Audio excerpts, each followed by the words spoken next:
cathédrale du centenaire protestant du Congo, l'heure était à la célébration de la rigueur, sans laquelle rien de grand ne s'est construit. Les fidèles protestants, parmi lesquels la princesse Adèle Kaïnda Maïna, en font l'expérience de leur vie de tous les jours. Honorable députée nationale depuis un quart de siècle, ministre d'État en charge du portefeuille pendant 3 ans, la princesse Adèle Kaïnda Maïna, du reste chrétienne engagée, intercesseuse, diaconesse et maman Kipendano, a choisi de dire ses remerciements au Créateur du ciel et de la terre par différentes actions de grâce. Au cours de ces cultes, l'officiant du jour s'est inspiré des Saintes Écritures du livre de 1 Jean, chapitre 4.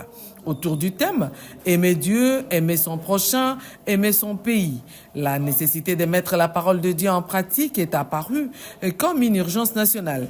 La RDC, comme une barque qui tangue, a besoin de soutien de ses enfants pour la sauver. L'honorable Adèle Kaïnda Maïna, qui à plusieurs reprises a organisé les cultes en faveur du pays, entendez, en la cathédrale du centenaire protestant, au stade de Martyrs et à l'espace Ndolo, continue à croire en l'efficacité des prières en faveur de la RDC et de ses institutions, surtout la première d'entre elles, le président de la République Félix-Antoine Tshisekedi Tshilombo.